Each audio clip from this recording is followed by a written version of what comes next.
The 4th of August by Robert Laurence Binyon, 1869 to 1943.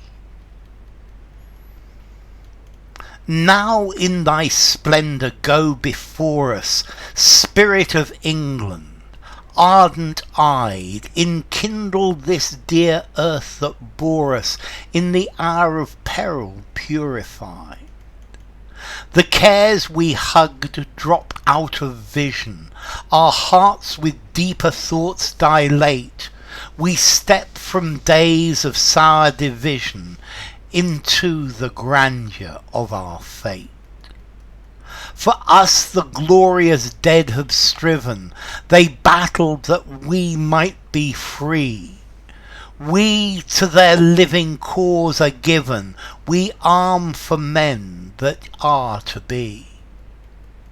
Along the nations nobliest chartered, England recalls her heritage. In her is that which is not bartered, which force can neither quell nor cage. For her immortal stars are burning, with her the hope that's never done, the seed that's in the springs returning, the very flower that seeks the sun.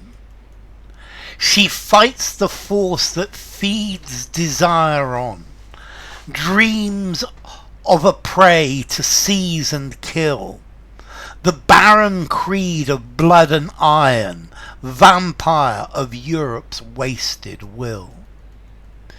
Endure, O earth, and thou awaken, purged by this dreadful winnowing fan, O wronged, untamable, unshaken soul of divinely suffering man.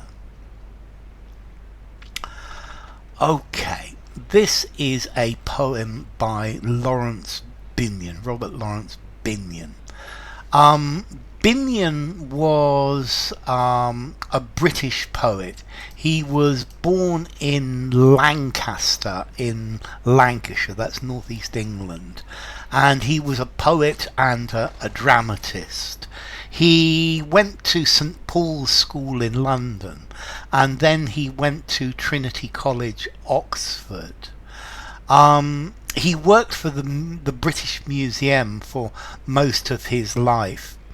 Now, in 1915, he volunteered as a hospital orderly in France because he was too old to fight in the war. I think he was then in his 40s.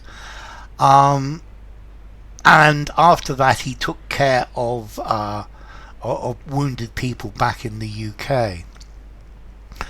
So, the 4th of August. Well, the significance of the 4th of August, this is the date that war was declared, that Britain declared war on Germany, the 4th of August 1914.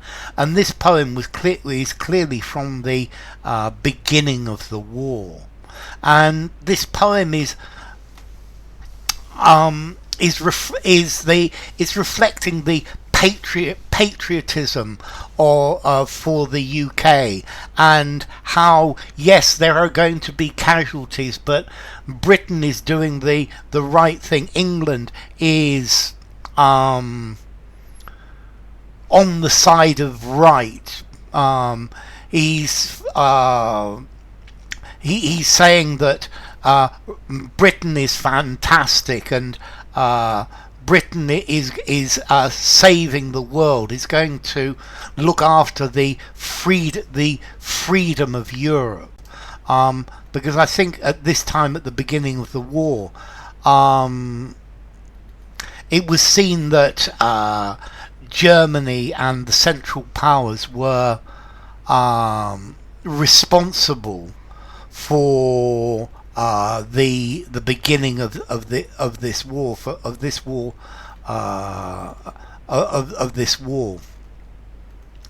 Now in thy splendour go before us, Spirit of England, ardent-eyed, enkindle this dear earth that bore us in the hour of peril purified. So we're in the hour of need, we're in an hour of danger.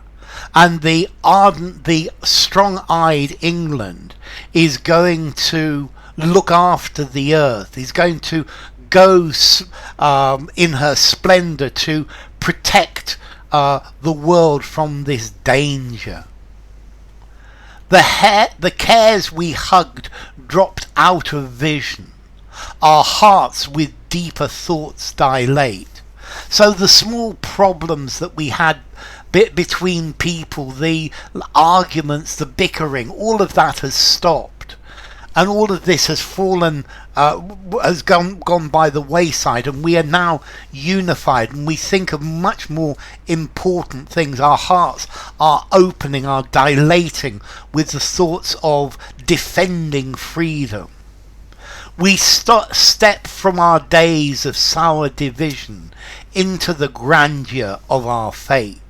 So we stop all of the petty squabbles, the small arguments with people about small insignificant things, and now we are going to save the fate of Europe. We're going to save the fate of our people.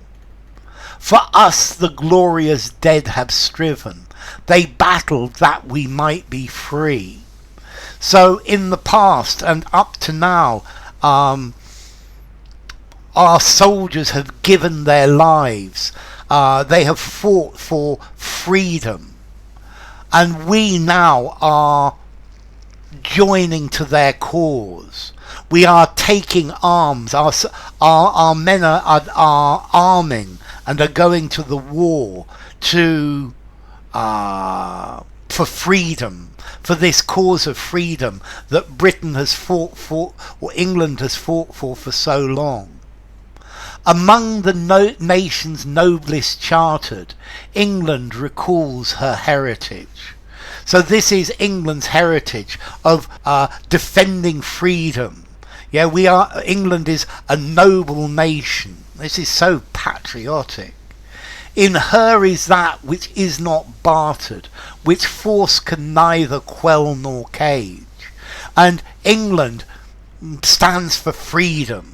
We're not going to exchange freedom for anything. This is something that we can't be beaten out of us. This can't be taken from us. It can't be caged. England is demanding the freedom of all nations, and that makes England one of the most noble nations ever founded.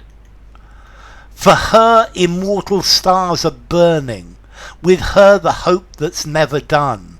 The seed that's in the springs returning, the very flower that seeks the sun. So this is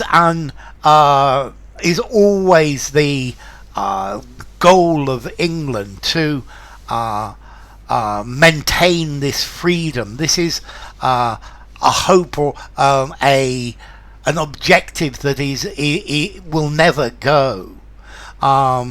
We are planting these seeds of freedom again. Freedom will return, and freedom will grow and be a flower seeking the sun. I like all these S's. Seed in the springs returning, the seed that's the flower that seeks the sun. She fights the force that feeds desire on, dreams of prey to seize and kill. So England fights the force that is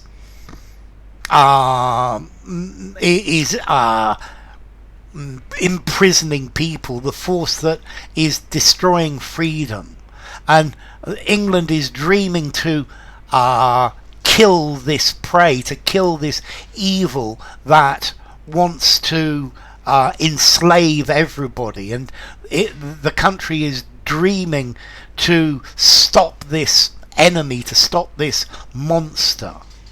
The barren creed of blood and iron, vampire of Europe's wasted will. So Britain wants to beat this vampire, these Central European powers, to beat Germany and her allies, who want to rule the world, who want everything, to control everything with iron and blood. Endure, O earth, and thou awaken, purged by this dreadful winnowing fan. So earth, awaken earth, earth come up. Earth is going to be winnow. To winnow is to sort the wheat from the chaff, to sort the seeds from the husk. You throw the seeds in the air, and the chaff, the bad bit, is blown away, and the seeds are saved. So this is a sorting out of the good and the bad. Earth, awake and sort out the good from the bad. O wronged, untamable, unshaken soul of divinely suffering man. So the good seed is the soul of good of man, not the soul who wants to control the world, the soul of the of dictatorship. This is the idea that Britain is looking for freedom, to protect the freedom of Europe. So, the 4th of August by Robert Laurence Binyon.